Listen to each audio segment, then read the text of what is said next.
Ladies and gentlemen, I just finished watching from season 4, episode 3. I can't believe we're already here. It's absolutely crazy. And this one, just for full transparency, out of the 3 we've gotten so far, I'm not going to say this was the weakest, but the pace itself has definitely came down a little bit. And you could feel that in this episode. This finally feels like we have an episode where our characters are in a room talking, and they're just going over and almost like debriefing, I guess you could say, from the events that happened in these last couple episodes, because not every episode is going to have that crazy fast beat after beat things are going to happen. Just because this one's slower does not make this a bad one, but this is definitely the first one that feels different than the other two. So just want to get into it. The way I'm going to break this down is kind of like what I did with episode 2 as well as episode 1. We're going to run scene by scene, and I'm going to have opinions scene by scene. So we're going to start with the way this episode opened.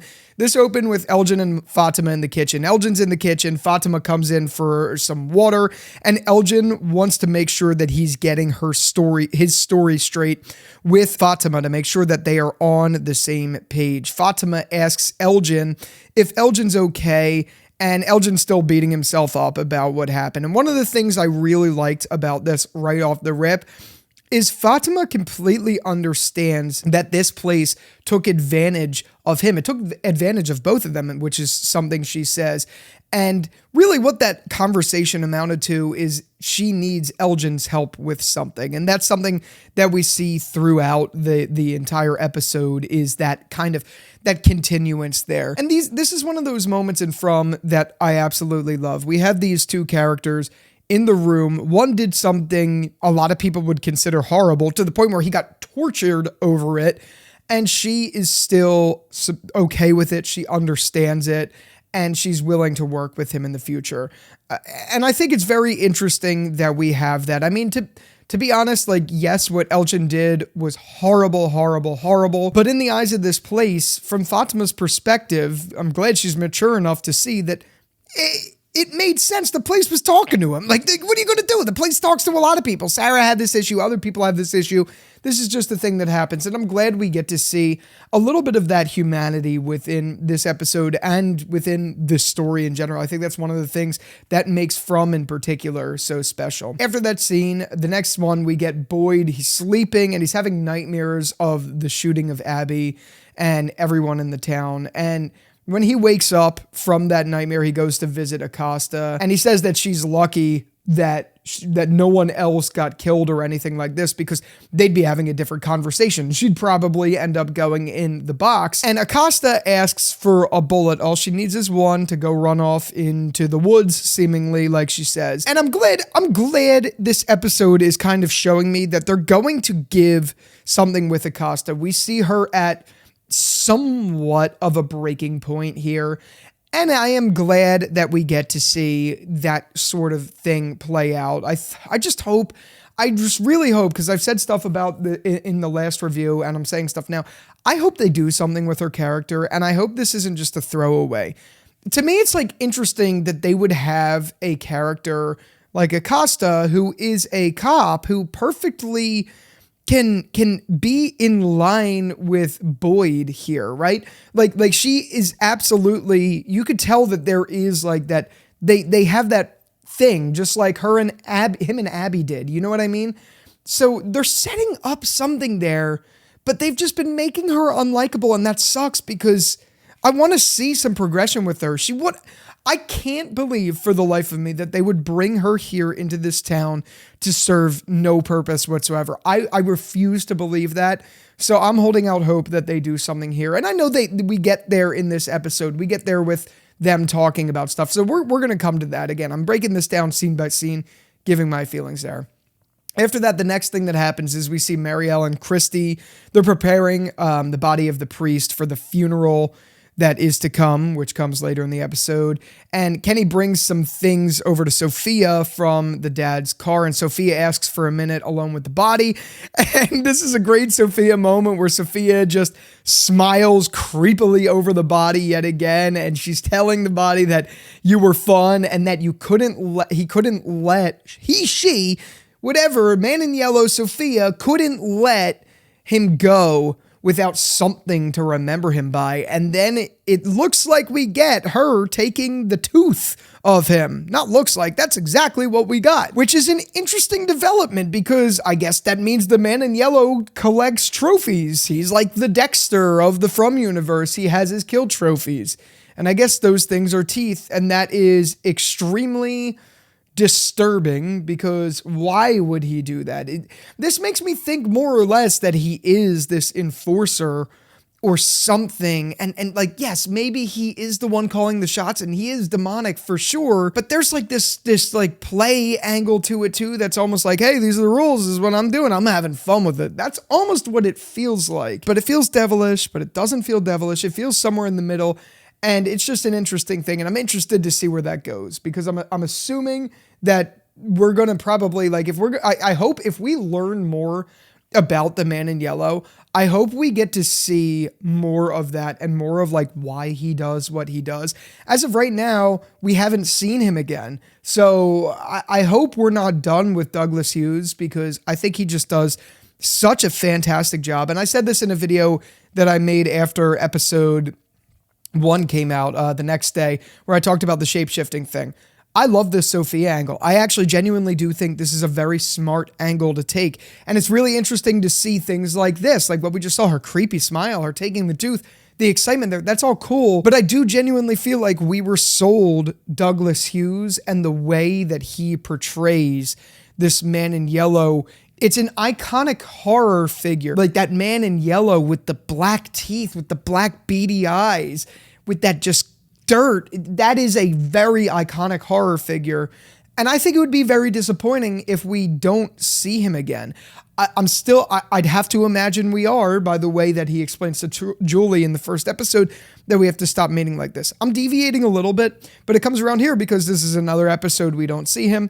And again, I'm not going to say it's disappointing because I really genuinely like this Sophia angle. This Sophia angle, I actually think is stronger than the idea of a man in yellow. But the figure, the man in yellow, is the strongest idea from, or many horror genres or horror shows have had. I love that figure and I want to see him. Like, I want to see that.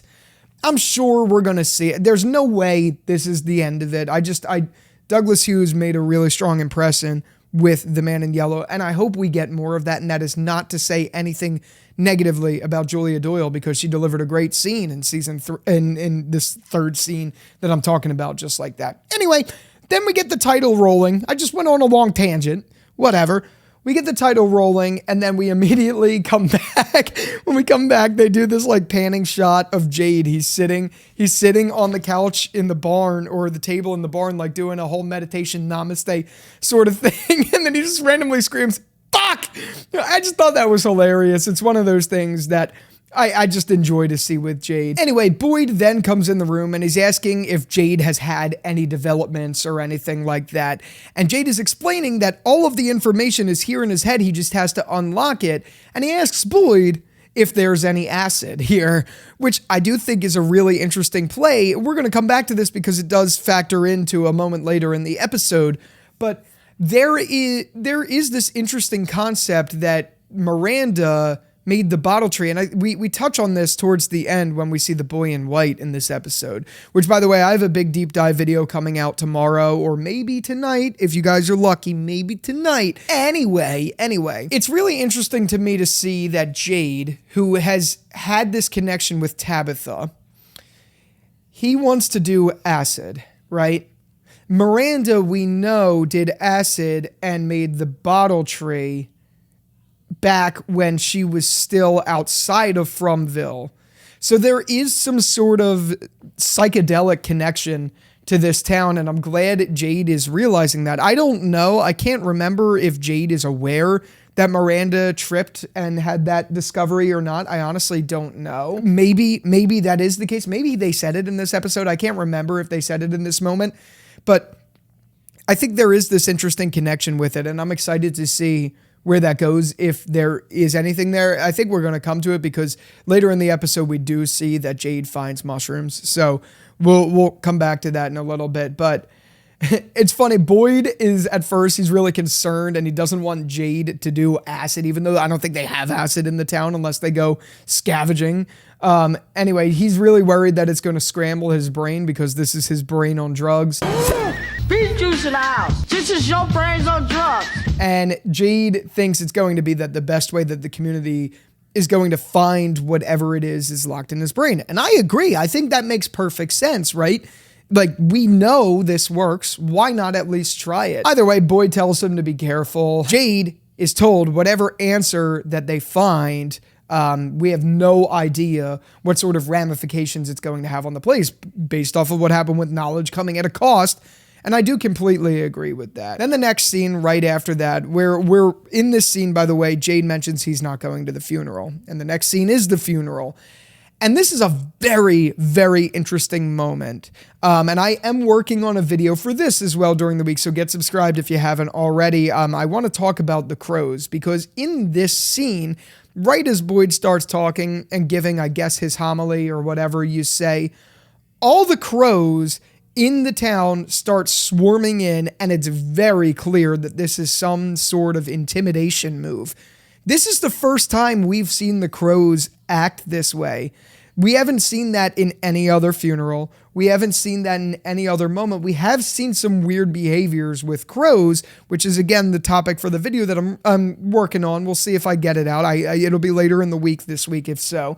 All about this. The only other crazy scene with the crows that I could think of off head right now is the scene with Tilly, where Tilly is doing the tarot card readings and then the bird comes pounding on the glass, comes in and then dies into the colony house. There is definitely something here with the crows. I mean, it's always been in the marketing. It's always been a big premise of the show. We know you see the tree, then you see the crows, then you come in the town. Well, now the crows mock dead people. Now we know from the last season, season 3, we know that Tilly if Tilly was in some form the man in yellow. I know that's a popular theory that's been circulating forever, but either way, whatever Tilly was or whatever happened there, the crows come in there, and I find that really interesting. So it really is crazy to see that in every which way this town is being dismantled. And I do know for a fact Sophia was there at the funeral, so that could have been her telepathic man in yellow. I'm going to bring them here. They're all going to do what I say. Sort of like Snow White and the seven crows. I don't fucking know. That was a bad what the hell am I saying? What the hell is even that? Anyway, back on point. Whatever. I'm very interested to see what these crows mean, how they actually work, where their intelligence comes from, all of this stuff. It just leads further and further into the supernatural, and I'm very excited to see what that means. So we're going to talk about it more this week. I don't want to spend too much time on that. The next scene that I do find very, very interesting is right after the funeral, they go to the diner. So everyone's there, and there's one beautiful moment and another moment. So 2 big moments. One was beautiful with Victor and the other was with Sophia. So after the funeral, Victor comes in to visit Tabitha, Ethan, and Julie.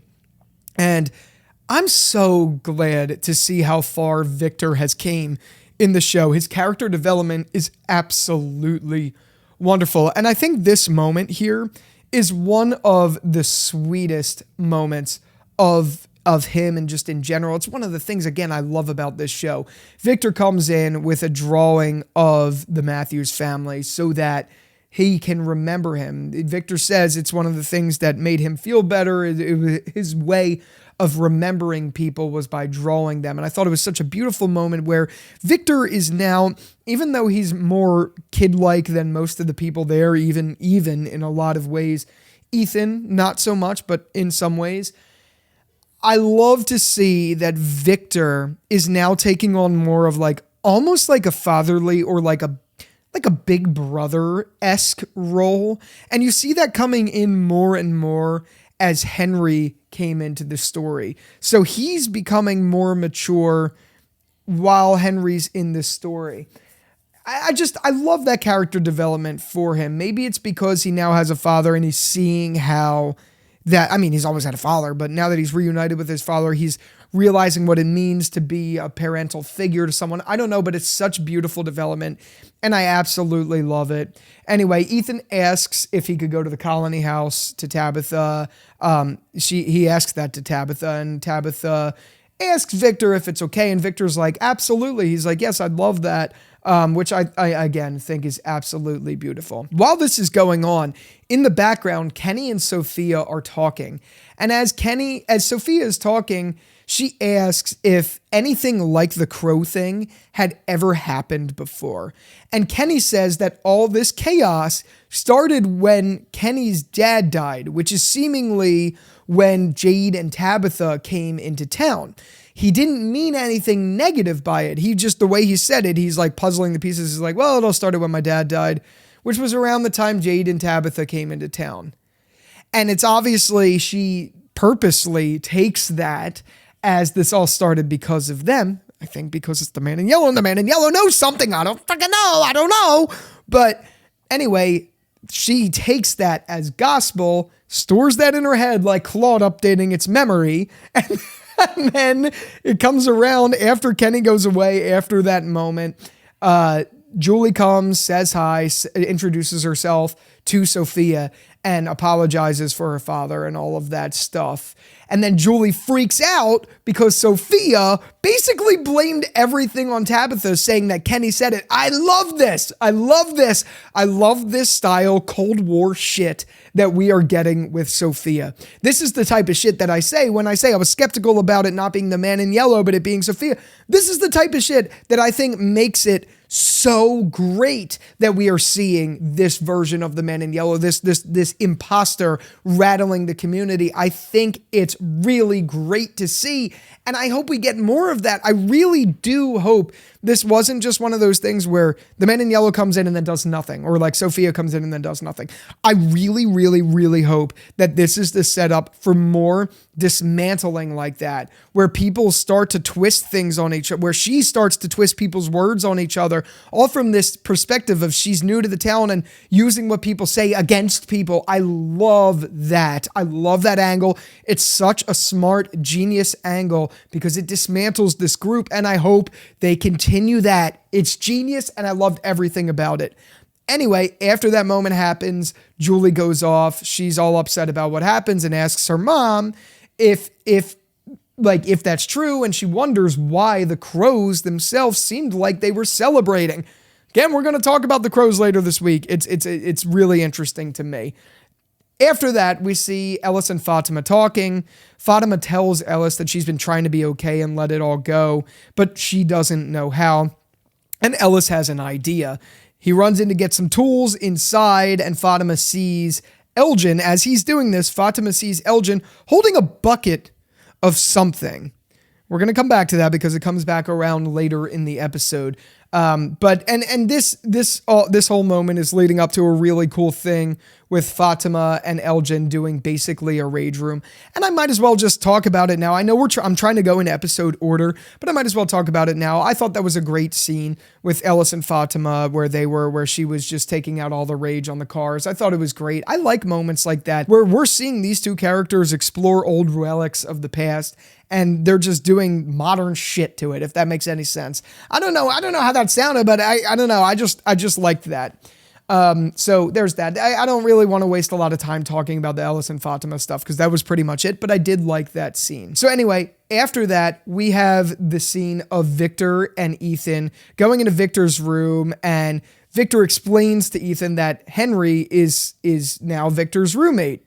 And he tells Ethan another thing to the point I made earlier about Victor coming around. He tells Ethan that if he ever needs to talk, that he's there, and if he's afraid, that sometimes it's hard to talk about scary things and you could talk to me. And I love this father-son, brother and son sort of vibe that they're building. I think it's absolutely beautiful. And what I really like about this is at this very moment in time, it's not revealed to Victor, at least not that I'm aware of. It's not revealed to Victor in these past 3 episodes that that Tabitha is basically Miranda. So Victor doesn't have any real business or knowledge that he is in some weird astral sense related to Ethan, if that makes any sense. But either way, like, even not knowing that, it's so wonderful to see that he's already kind of assuming this brotherly figure. I don't know, like, it's going to be interesting to see when or if Tabitha ever reveals to these characters that reality, like to like Victor and Henry. It's going to be interesting to see if there is anything to that. And actually, I know they haven't to this point, because Tabitha tries to tell Henry later in this episode about that. Anyway, all of that stuff. I love that we are seeing Victor take on this brotherly sort of role. And as he's doing so, saying that that Ethan could talk to him, whatever, Ethan asks if there are any lakes around here. And I find it really interesting. Victor says the only one that he knows is the Brundles, but Victor doesn't like water because he finds it creepy. And he asks why Ethan wants to go see the Brundles. And then Victor keeps pressing Ethan to give information, but Ethan says that he will tell Victor once they go to the lake. And this is one of those things in the moment, and I know we get this later on, but in the moment, I'm sitting there thinking, dude, not again where these characters have ample opportunity to talk to one another and they don't talk to one another. But no, they do talk about it. We'll get to that, but that was the scene. Anyway, I am very glad that wasn't like it, and that they actually do talk about it later. After that scene, we see Tabitha in her house looking at a picture that Victor drew, and she puts it in a drawer, and when she does, as she's pulling out the drawer, she sees the drawing of the lighthouse, and this sets her off on a mission to having to go see the lighthouse to try to get her kids out of there. So she takes the paper and pencil and starts writing something out. We don't know what she writes. Afterwards, we see Julie in the shed. She's grabbing tools and supplies of some kind. And as she comes out of the shed, Randall is outside, and he's saying that he saw her walk off alone, and he was concerned that she was going to do something stupid, like go to the ruins. But she tells him that she's not going to the ruins, and instead that she has to do something. She needs his help while he's there to essentially go into the collapsed house of the old Matthew house to find the book, The Flight of the Crominocle, to see if there's any information that she could obtain about story walking, which is based off of the conversation that she had with Ethan about her being a story walker, and Randall offers to help. This is so fascinating because this comes to the video I just made about the Lake of Tears and the Flight of the Crominocle and all of that stuff. We're actually getting this. Like, we're actually getting this development. I think that is so awesome and exciting to see, that at least we are going to see one character, even if it's not Julie. Like, I would have thought it was Ethan to really want to go on this quest to find that book again. But no, it's Julie. And it makes sense, right? Because Ethan did tell her that she was a story walker, and she's old enough to realize and put the two together that probably means it's in the book somewhere. But it's really interesting to me to see that she is directly acknowledging that if there is any truth in it, it's from that book, because how would Ethan know? And that's exactly what Julie is basically doing. This is very, very, very exciting, and I cannot wait to see where this goes. I am so excited to see how Julie is going to use this book. Is she going to treat it like a guide of sorts? I'm so excited to see that development play out, and I'm glad we're getting it in this episode. And I might as well tackle it just for time while we're here right now.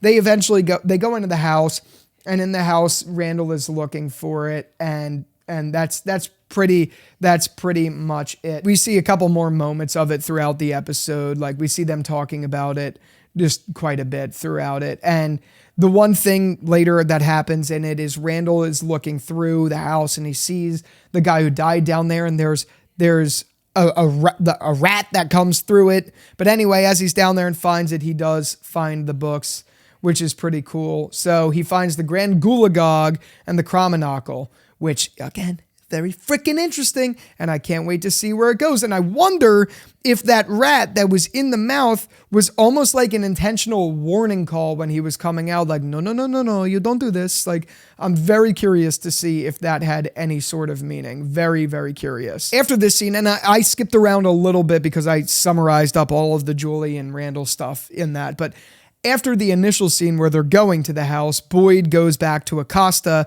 and he says that if she wants the bullet, there's something that he has to have her do first.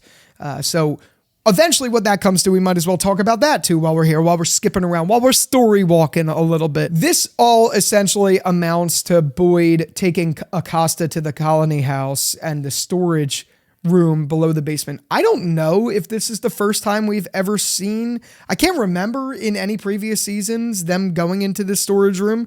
Could be wrong. Let me know in the comments, but to me, this feels like a new location. I'm not sure. But what's interesting is Boyd describes this storage room as everything else, meaning things that weren't useful. Like there's storage rooms in the diner. There's another one out somewhere. I forget where he says, but this is like everything else. And he wants to put Acosta in charge of this place to treat it like a crime scene. He wants to create as much of a narrative on all of the people who lived in this town as possible. And I think this is really interesting. And we get a moment in there where Acosta's like, why are you having me do this? And I love that Boyd is telling her that it's because she reminds him of someone he knew. I'm assuming that means Abby. So I'm interested to see if the two over this season and the final season are going to slowly like pair up, almost like cop and cop or something like that. I think that's really interesting because Boyd's really propping her up, being like, you earn this badge. Like if you really want to make an impression, like do this for us, like do something with your career basically. And I'm glad to see that we're finally getting something from Acosta. I really am. And I hope that comes around. I hope she comes in to save the day, or maybe she finds something more about the man in yellow, or maybe she finds something more about the town's history. I don't know where this is going to go. Again, by the way, guys, I have to say it like a broken record. I record these videos after I watch the episode. So I haven't seen, despite having seen while I'm editing this, I bet you I've seen all of the episodes that I've been sent of the screeners. But while I'm recording this video, I did not see anything past this point. So I've only seen episodes 1 through 3, just like you guys have. I just want to say that because I'm worried about that. I've been very concerned because I don't want it to come across like I'm giving these reviews and like I'm telling you things or like pointing things in a way that aren't that you know, I'm like leading you somewhere. I don't want you to think that, because that's not true. That was a concern of mine. I just want to be transparent about that with you guys. Anyway, back to the video. We cut to upstairs where Tabitha is looking for Donna in the colony house, and Henry interrupts Tabitha in the moment of this, and he's asking and nudging every second just to try to get Tabitha to talk out of doing something stupid. Tabitha thinks that it's possible that the bottle tree itself was only meant for her and no one else, and she explains this to Henry, and she tells Henry that that's where she's going. She's going to go to the lighthouse. So Henry's role here is to basically talk her out of doing something stupid, which I like, but I also selfishly really want to see Tabitha doing something stupid. That's just me. I want to see her risking it for the biscuit.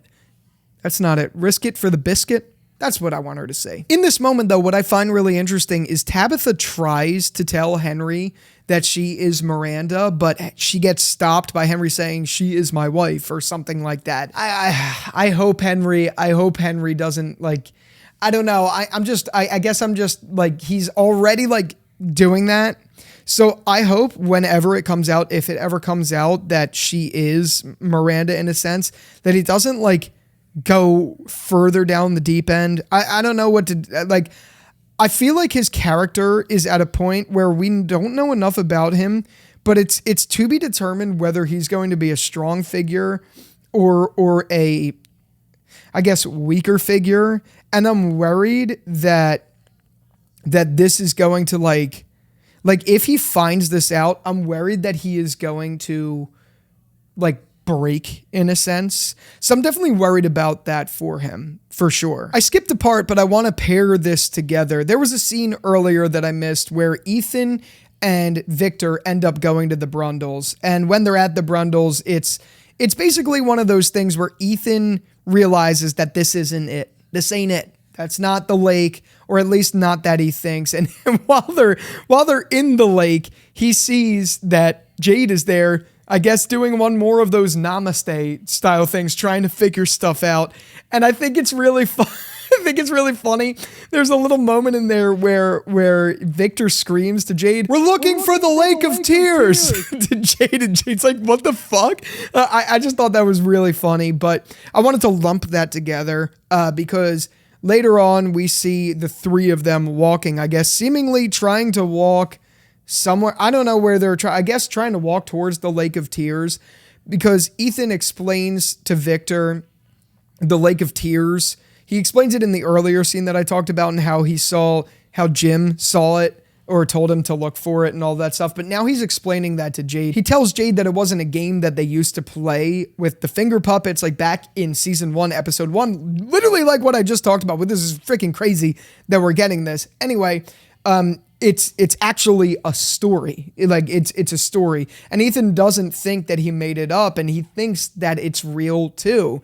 He thinks how Tabitha's rocks were connected to her dream, that it's possible that Ethan's story is the same way. And maybe he used it in a story because it's real and he didn't know. Talking about the author, he says that maybe he put it in the story because it's real and he didn't know that, which is such an interesting premise to me. Like, maybe Kay Dillon, the author of the books, is writing a story about something that maybe like he had dreams about, or maybe if he didn't have dreams about, maybe he thought about or something, or maybe he escaped it.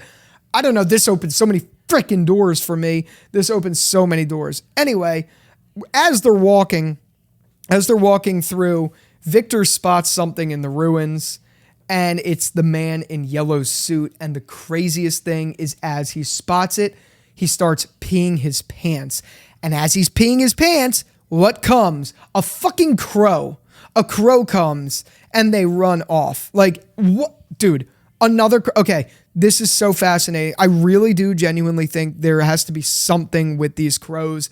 I'm so excited to see more of what that means, because that is awesome to me that we're getting more of it. Like, holy bejesus. I'm so excited about these crows. I wonder what these crows mean. These crows. I don't know why I say it like that. Anyway, whatever. So as all of that is going on, we now have this reveal that Victor knows a lot, seemingly, about the man in yellow by the fact that he's pissing his pants over the sight of the outfit. That is so crazy to me. That is so interesting and so crazy. And I wonder what that means.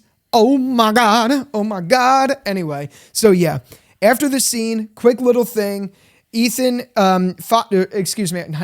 Fatima goes back to her room after Ellis and her come back from the rage room thing. Ellis says that he's going to go off with Donna for a food run tomorrow. And as that happens, Fatima goes back to her room, and when he goes back to the room is covered in fucking mud. It's covered in mud. What the hell is even that? Anyway, so that's all of that. And then we get to the really, like, the final. There's a couple other scenes in here, and we're going to get to it, but we get to, like, the big moments. And at the time of talking, I'm 37 minutes into recording this video, and I just haven't stopped. So I'm sorry. This is going to be a very long one. But after this scene, Henry and Tabitha go to the bottle tree, and basically Henry says, if you want to go through this bottle tree, you have to come through me first, and all of that stuff. She's fighting. Tabitha believes that finding the lighthouse could be the one key to getting everyone home, so she's getting upset at Henry for blocking it off. And as this is going on, Tabitha sees something in the distance, and it's the boy in white, and he is a fucking man in white. Jesus Christ. He's huge. What the hell? He's a big, he's not, I don't mean it like big, like wide, but he's a grown man now. Wow. What the heck? And I'm glad they acknowledged that in this, because, like, look, right, realistically, next season, Ethan is going to be taller than me. Like, Jesus, you know what I mean? Like, they have to, like, these, I'm glad they're at least addressing it, because it does look interesting, but it's kind of goofy. Anyway, whatever. The boy in white is there. He is much older. But I'm just glad Tabitha asks right away, why do you look so different? And he replies that those are the wrong questions. He's like, yeah, don't call me fucking old. I know I'm old. Anyway, he replies that those are the wrong questions. And now, because he's saying it in man voice, he's saying it like a lot angrier, which is really interesting to me, almost like he's disappointed. And she asks him if the tree is going to take her back to the lighthouse. And he says that he doesn't think so. And then Tabitha gets really mad, saying like, you don't think so? Like, you told me it was the only way and all of that stuff. And then he says, the boy in white says, it was, but that was before. And then she says, Tabitha says, before, okay, you need to stop talking to me in riddles. And I'm glad we're getting characters like this saying this, because I agree. Stop talking in fucking riddles. I completely agree. He replies that you're getting so close now, but I'm afraid you're running out of time. And then he disappears. And I have a whole deep dive coming about this, all about this, as well as all the scenes that the boy in white has been in and what this could potentially mean. But my Lord, holy bejesus, yet again, this is really interesting. And it's really interesting too, that not only did Tabitha see this, but Henry saw this boy in white too. This apparition, or this, maybe it's not an apparition, I don't know, but this thing came to him too. It came to both of them. And she has an eyewitness now to it. I think that's so fascinating. But anyway, after he disappears, they hear screaming Victor in the distance. So they run over. It's Tabitha and Henry run over. And it's Ethan, Victor, Jade, Henry, Tabitha. And they show up, and Victor is in fetal position on a tree, and he's panicking aggressively, saying that he told himself it wasn't real over and over again, which I think is absolutely fascinating, because I'm glad they gave us that sort of explanation where it's like he like convinced himself that it wasn't real and this was like PTSD for him. I actually think that's wonderful. Scott McCord is just doing such a goddamn good job at this role. Anyway, I think it's so interesting to see, and I hope this means that we're going to be unlocking more with the man in yellow through Victor and learning more about it through Victor. That is very exciting to me. Maybe what Acosta's doing down there doesn't have to be for the man in yellow. Maybe it could be for anyone. I think it's really exciting. I think it's really cool. But anyway, as this is going on, Jade looks off into the distance and he sees mushrooms on the ground and looks at it seemingly with the idea like, I'll be damned. And oh my Lanta, I wonder what that means for Jade. I hope that means maybe we're going to see that play out. Maybe he is, maybe he isn't. Maybe we're going to see him try this. Maybe I'm worried that it's not, and it's like poisonous mushrooms. Those are the things that I have going on in my head. I'm like, I don't know if that's a good thing. I don't know if anything's a good thing. I'm honestly at the point of this where I don't know if anything is a good thing. So those are the big reveals. Then the only other thing that we have in this episode is the last shot. Boyd's talking to Abby's grave, and as he's talking to Abby's grave, a hand pulls out and grabs him. We saw this in the trailer. I don't think there's any substance there to talk about. That's just how the episode ended. But the bigger things are the boy in white. The bigger things are Jade looking at these mushrooms, what that could mean, whether it's a good thing or a bad thing. That is, I'm concerned. Like, I genuinely hope it's a good thing. I don't want it to be a bad thing, but you never know with this freaking place. Like, what if these mushrooms just made him go crazy and then he never came back from it? I don't know. I'm definitely worried about that for sure. Regardless, though, I think this episode, look, I was going to say that this episode is weaker, I guess, because it's not as strong. Like, I think not that I was going to say, I made that out to be at the start of this video, but I didn't talk for 42 minutes for the other two videos. There was clearly some good substance in this episode, even if it didn't present itself as having good substance like episodes 1 and 2. And I think that's the thing with From, right? From is a show where not every moment is super action-packed, but there's never been like a bad episode. There's never been one that I could point to that's bad. There are weaker moments, there are slower moments, but none that are bad. And this is kind of like that to me. Yeah, the pacing isn't super strong, but the story's great. I really enjoyed it, and I liked every bit of what we got. So I hope you guys know now, like, I hope you know where I'm coming from. I hope you're picking up what I'm putting down. I hope you're shooting what I'm loading. All of those things, whatever. And now, after all of this, I'd like to hear how you feel about this longer form. I got to tell you, my voice is killing me from talking. I've barely cut in this video. My voice is killing me from talking so long, but do you like this longer form approach? I'm interested because I'm batch recording a lot of these ahead of time, so I'm not really seeing your guys' feedback. I'm curious, do you like this approach where these are longer deep dives and longer stuff like that? Like at the time of me thinking, like I wish I got to see live how these videos have performed to like understand like what your guys' sentiment is and all of that stuff on these, but definitely let me know either way so I know for future videos I do. But yeah, with all that out of the way, thank you again so much for watching this video. I'm tired of talking, and until the next one, I'll talk to you later. Peace out.